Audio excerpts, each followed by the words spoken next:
你叫我啊？嗯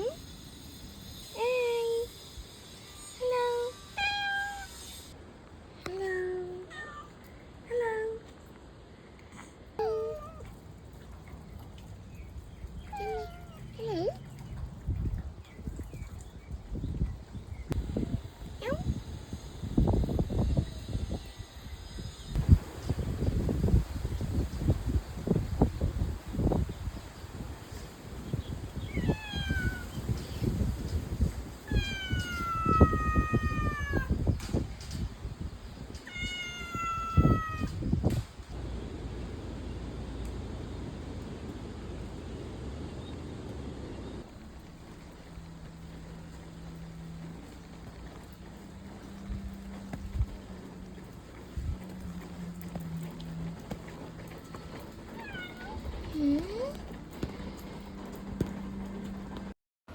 Hello，大家好，我係蘇燕珊，歡迎嚟到我嘅 YouTube channel 心與旋律。好耐冇同大家見面啊，好耐冇上嚟 YouTube upload 片啊。咁啊，最近呢，我都去咗台北，過咗我自己嗰個假期啦。咁因為嗰時工作真係有時真係覺得好勞累嘅，咁啊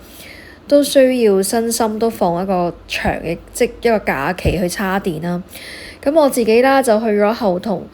貓村呢個地方啦，咁其實都想嚟好耐㗎啦，但係就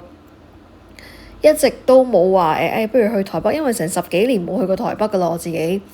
咁所以今次又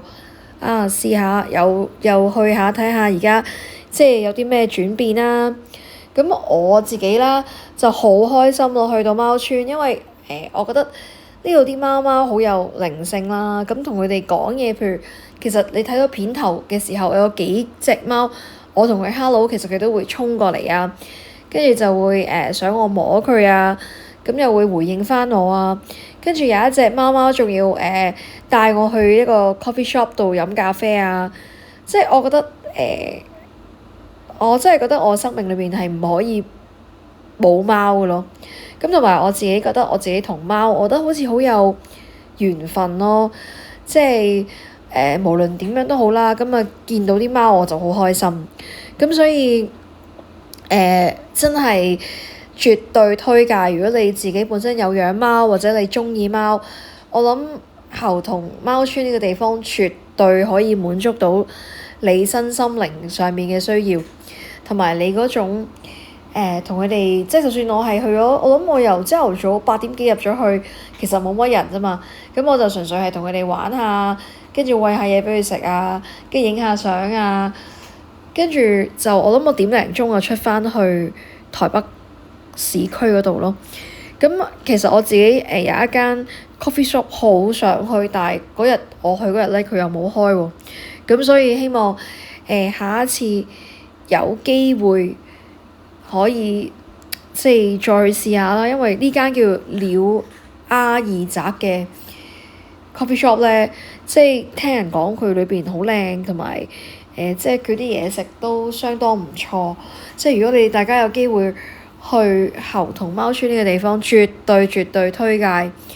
真係值得可以嘥半日嘅時間喺嗰度，即係行下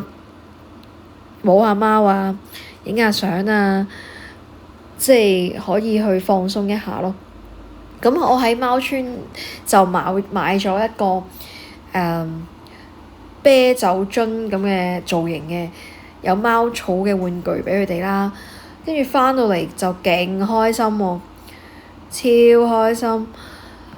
咁咧，所以喺呢一個旅程，我覺得有貓村呢個地方，我先覺得係比較豐富咗呢一個旅程咯。因為你知道其實台北呢個地方即係冇乜特別地方話咩好玩嘅，通常都係食嘢啊，即係行下，即係放鬆下，即係咁樣嘅啫。咁所以其實貓村呢個地方，我確實係我自己係超級鍾意嘅，同埋我遇到好多好得意嘅貓咯，即係超級親人啦。同埋有一隻其實我即係走嘅時候，佢都送到我去捷運站咯。即係哇嗰一刻個心裏邊都好想，即係都想話你係咪想跟我返香港？但係其實我梗係覺得真係冇乜可能啦。即係我希望我下次如果我再去台北呢個地方，我都一定會再去貓村呢個地方，因為咧我去到邊度都要有貓，即係無論我去到日本啊、台灣啊，即係我都會揾一啲地方咧係同啲貓貓相處咯，好開心啊！我覺得。同埋我自己都有諗過我自己YouTube channel 呢一個平台啦，我自己點樣去運作嘅。咁我諗嚟緊我都好少時間會可以即係上嚟即係拍片㗎啦。不過我諗我會係不定時咁樣去更新啦，因為我自己都希望可以同大家都即係傾下偈咁樣啦。咁呢個分享係咁多啦，咁下次再見，拜拜。